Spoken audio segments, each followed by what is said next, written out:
Good morning. This is Lynn Gordon, South Dakota State University Extension Beef Cow-Calf Field Specialist, and I'm fortunate today to be reporting from Cattleman College at the National Cattlemen's Beef Association. And I'm joined today by Paul Genho, who's one of the keynote speakers during the Cattleman's College session. And Paul gave a really interesting presentation today on water and what we need to really think about what water means to agriculture. So Paul, tell me about, you talked about three kind of main issues that really are surrounding water and the future of what we need to think about with water in agriculture. Yes, well, we talked about the water supply. Will there be enough for the future? And the key issue there is that agriculture is being told that we need to increase our production by about 70% over the next 50 years. That's from a United Nations report. At the same time, we have deteriorating infrastructure, lack of investment, lack of research, and water being transferred from agriculture to potable use and for environmental purposes. So we see a perfect storm coming in water supply. And then we talked about water management, the fact that there is not management policies and procedures in place that work, that favor agriculture, that has agriculture at the table, who understand these issues. And then we talked about the legislative regulator approach, where basically what's happening is the water rights are being taken away, laws are being passed, water standings are being weakened at the time when they're going to become more and more critical. And did this become a bigger issue because of the 2011 and 2012 drought, or do you think it's been an issue that we've had for a while and we've just kind of been overlooking?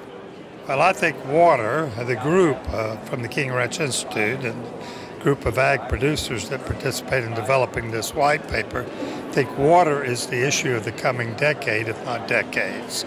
Incidentally, United Nations thinks that water is the issue of the coming decades. And so what happened in the drought is we got a smattering of the kind of issues that we might face in the future when we had inadequate supply, poor management procedures, and policies not in place to address it. So I don't think the drought was caused by this water shortage, nor did it really have a permanent long-term effect. What it just gave us was the sampling of the kind of things we could face in the future as a nation, as a world, as an industry, if we don't address some of these issues now. And your role is with the King Ranch, can you expand a little bit about how you said a lot of this research and information you shared today came from a white paper? Can you just talk a little bit about who put that together and how that was developed?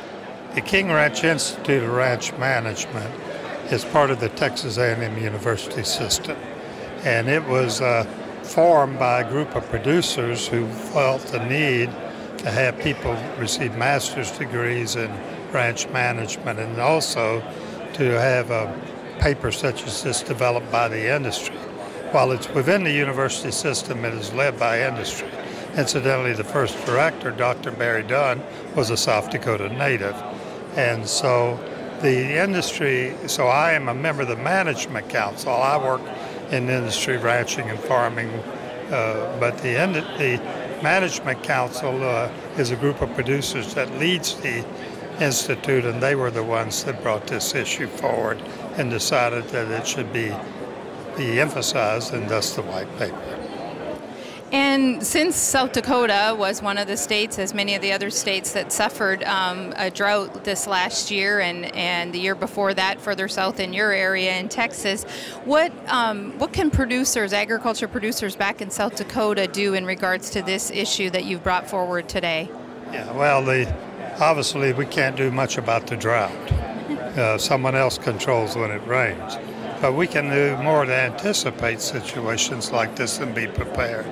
What we need is a group of producers that are advocates for better water supply, water policy, water laws, so that we don't continue to have the intrusion, foolish policies that are weakening our position in water as agriculturists.